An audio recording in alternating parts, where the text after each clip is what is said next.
सद्गुरु महाराज के प्रवचन का पाठ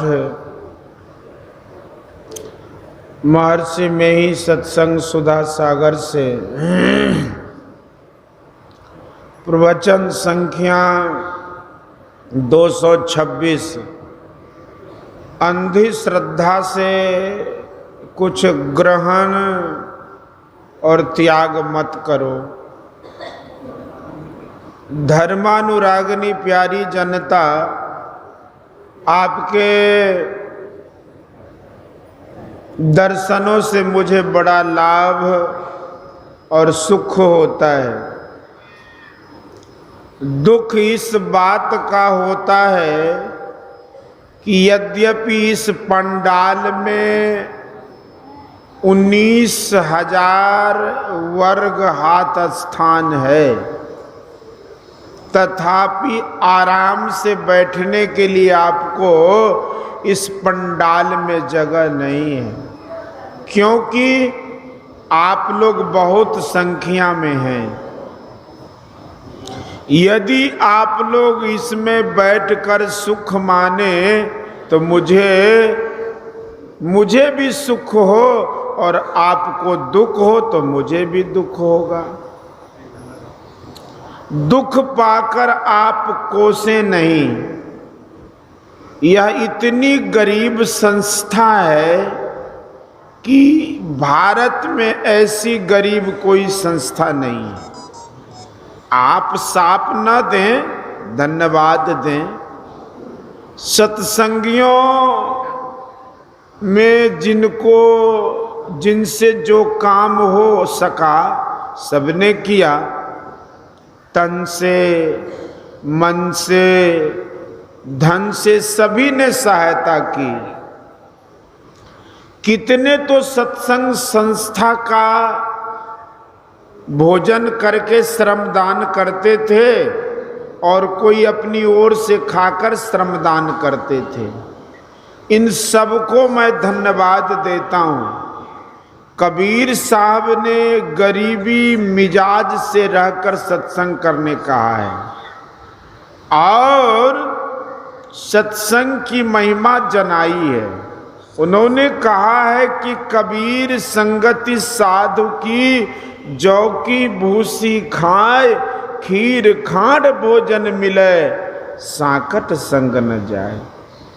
इस न्याय से बैठने का भाव भी मिलाइए तो गरीबी मिजाज से बैठिए। तो मैं बार बार धन्यवाद देता हूँ। आप लोग दूर दूर से गुरु के उपदेश सुनने आए। मेरे मन में गुरु तो सब अब शरीर में नहीं है, मेरे अपने गुरु तो अब शरीर में नहीं है। उनका एक दुबला पतला शिष्य मैं मौजूद हूँ। इस दुबले पतले से क्या सेवा होगी समझिए। गुरु महाराज कहते थे कि संत मत में 3 बातें हैं: गुरु सेवा, ध्यानाभ्यास और सत्संग। इन तीनों का अमल करो तो तुम ठीक ठीक मनुष्य बनोगे, मोक्ष को प्राप्त करोगे और सारे क्लेशों से छूटोगे। संतमत कोई ऐसी संस्था नहीं है जो किसी एक खास व्यक्ति के नाम पर हो। जो सब संतों का सिद्धांत और विचार है, वही संतमत का सिद्धांत और विचार है। सब संतों की वाणी मिले, गुरु का वचन मिले और अपना विचार भी मिले, तब विश्वास करो। अंधी श्रद्धा से कुछ ग्रहण और त्याग मत करो। कबीर साहब ने कहा है कि जब लगी नहीं देखो निज नैना, तब लगी नहीं मानो गुरु के बैना। इसलिए देखने को जानो, तर्क बुद्धि भी हो, विचार भी हो, तर्क भी सात्विक हो, क्योंकि राजस तर्क में चंचलता होती है और तामस विचार में उल्टी को सीधी और सीधी को उल्टी समझोगे। सात्विक विचार ठीक है, गुरु ने अंधविश्वास से कुछ मानने को नहीं कहा है। उन्होंने कहा कि मेरी बात भी यदि संत वाणी के अनुकूल नहीं हो और विचार में नहीं जचे तो कभी नहीं मानो। वे बड़े ठोस थे। संतमत सत्संग में उन्होंने गुरु की मुख्यता दी और कहा कि गुरु वह है जो ईश्वर की भक्ति ठीक ठीक बतावे, क्योंकि ईश्वर भक्ति से ही कल्याण होने योग्य है। तर्क बुद्धि ऐसी भी है कि ईश्वर की स्थिति में भी विश्वास नहीं करती और कहती है कि ईश्वर की भक्ति क्या। ईश्वर भक्त कहते हैं कि मुझे ईश्वर में बड़ा विश्वास है। महात्मा गांधी ने कहा कि मुझे तर्क में कोई हरा दे फिर भी मैं ईश्वर को मानता रहूंगा। जैसे कोई 7 बहनें थीं, उन 7 बहनों में एक मर गई, लोग उनको 6 बहनें कहते, लेकिन वह कहती कि मैं 7 की 7 बहन हूं। गुरु महाराज कहते थे कि हम कमजोर बात नहीं कहते, मजबूत बात कहते हैं। ईश्वर कौन है? जिसके प्रभाव से, जिसके अंदर से, जिसके शासन से कोई बाहर न हो सके, वह ईश्वर है। वह ईश्वर निराधार है, वह पर सबका वह आधार है, इसलिए वह सर्वाधार है। ईश्वर की स्थिति बताई उन्होंने।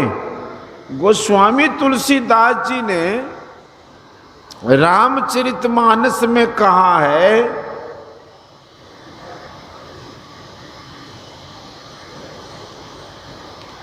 कि व्यापी रहु संसार में माया कटक प्रचंड, सेनापति कामादि भट्ट दंभ कपट पाखंड। माया की भयंकर सेना संसार में फैली हुई है। काम क्रोध लोभ उसके सेनापति और अभिमान छल और पाखंड आदि योद्धा हैं। बाहर सुनने में ये कहीं मिलते नहीं, अपने अंदर सोचो तो ये सब में मौजूद हैं। एक साधु कुछ क्रोधित हुआ, दूसरे ने कहा कि साधु को क्रोध नहीं होना चाहिए। साधु ने जिसका वर्षों मनन किया कि क्रोध नहीं होना चाहिए, परंतु वह आकर उसमें उदय हुआ। किसी गोली या बम से इस सेनापति को कोई खत्म नहीं कर सकता। बाहर में इसके नाश के लिए कोई शस्त्र अस्त्र नहीं है। इसलिए कहा है कि मोह न अंध किन्न के ही को जग काम न चाव न जेही, तृष्णा के ही न किन्न बौराहा, के ही कर हृदय क्रोध नहीं दाहा, चिंता सापनि काहि न खाया, को जग जाहि न व्यापी माया, को कीट मनोरथ दारु शरीरा, जहि न लाग घुन को असधीरा। यह माया की सेना की प्रबलता है। इसकी प्रबलता में सभी कष्ट पाते हैं। इसके कब्जे से निकलने के लिए कोशिश करनी चाहिए। बिना इसके कब्जे से निकले ईश्वर का दर्शन नहीं होता। ईश्वर दर्शन से ही परम कल्याण होता है, दूसरे से नहीं। परम कल्याण के लाभ के लिए ईश्वर की भक्ति करो, इसी से काम क्रोध आदि विकारों का दमन होगा। जिन्होंने भक्ति की उन्होंने जाना किसी में भी इन बड़े बड़े सताने वाले प्रचंड दुर्गुणों को दूर करने की सामर्थ्य नहीं है, जब तक कि वह ईश्वर कृपा का पात्र न हो।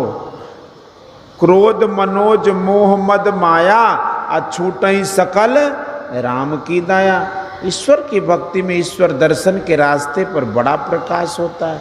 रास्ते में बड़ा प्रकाश होता है। संतों ने गाया है, उस प्रकाश में काम क्रोध लोभ मोह आदि भाग जाते हैं। जैसे बाहर में सूरज का प्रकाश होता है तो अंधकार भाग जाता है।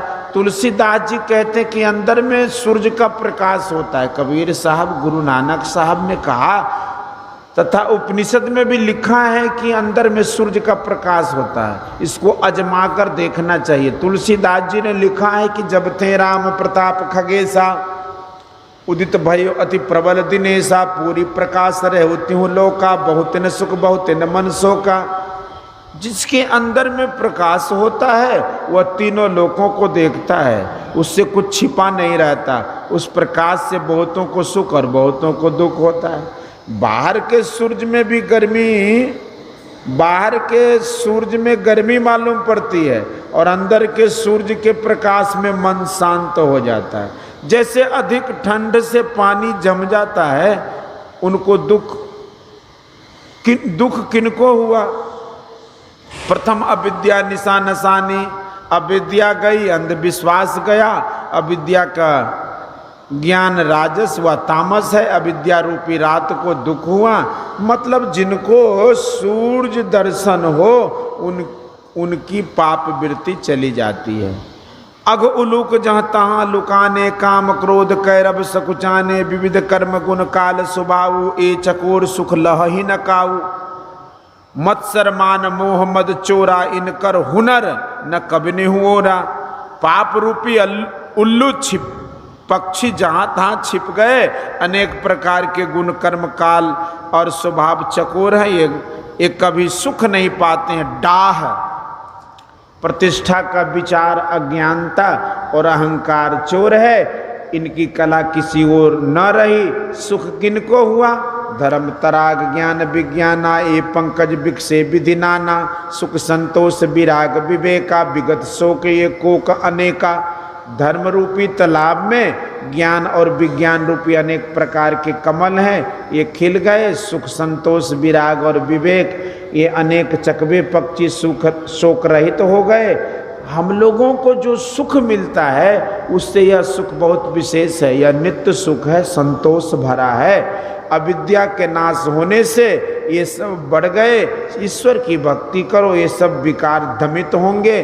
बिना ईश्वर भक्ति के दमित नहीं होते। ईश्वर स्वरूप ज्ञान के बिना ईश्वर की भक्ति वैसे नहीं हो सकती जैसे कोई मुसाफिर चलता है लेकिन वह अपना निर्दिष्ट स्थान नहीं जानता है तो उसकी यात्रा समाप्त नहीं होती।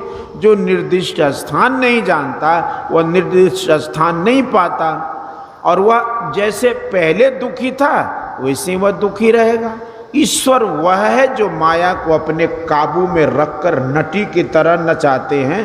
मायापति की सेवा करो, माया भाग जाएगी। ईश्वर स्वरूप के लिए कहते हैं कि सोई सच्चिदानंद घन रामा, अज विज्ञान रूप बल धामा। वही सच्चित आनंद का पुंज अजन्मा विज्ञान स्वरूप बल का स्थान राम है, जिस राम का जन्म नहीं हुआ, जो विज्ञान स्वरूप है। यहाँ के वैज्ञानिक लोगों ने बड़ी बड़ी चीज़ों का निर्माण कर संसार को दिखलाया है।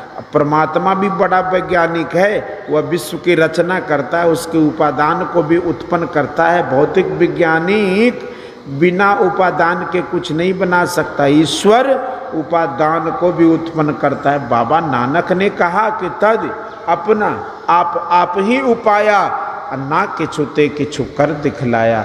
ईश्वर में भी उतनी ही शक्ति माने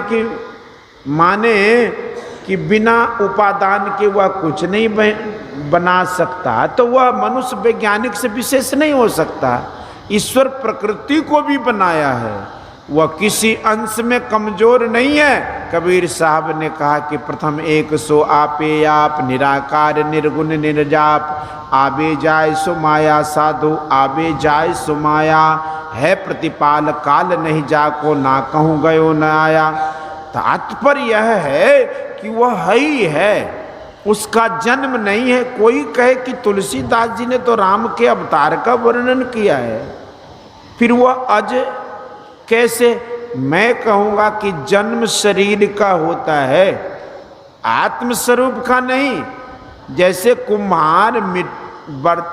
कुम्हार पंडित बर्तन बनाता है, सुन्न नहीं बनाता, वह आप ही आप उसमें हो जाता है। पंडाल स्थित सुन्न जो है वह पंडाल के बनाने वालों ने नहीं बनाया। आत्मस्वरूपी राम जन्म नहीं लेता राम के शरीर में, और शरीरी राम में विशेषता किसकी है? अवतारवाद की बहुत प्रशंसा करके भी गोस्वामी तुलसीदास जी ने यह कहा कि भगत हेतु भगवान प्रभु राम धरऊ तन भूप किए चरित पावन परम प्राकृति नर अनुरूप यथायने कन वेश धरी नृत्य करे नट कोई सोई सोई भाव दिखावई आपुन होई न सोई। यह बड़ा गूढ़ ज्ञान है। शरीर का नाम भी राम और शरीर के भीतर में भी राम। शरीर रूप राम का जन्म होता है, आत्म रूप राम का नहीं। अध्यात्म रामायण पढ़कर देखिए, कबीर साहब की और तुलसीदास जी की इस बात की एकता हो जाती है। सत्संग योग पढ़कर देखिए। हमको ईश्वर स्वरूप का ज्ञान होना चाहिए। उपनिषद में परमात्मा शब्द शायद ही कहीं आया है, आत्मा शब्द आया है। वायुरथे को भुवनम प्रविष्टो रूपं रूपम प्रतिरूपो बभुव एकस्तथा सर्वभूतांतरात्मा रूपम रूपम प्रतिरूपो बहिश्च कठोपनिषद।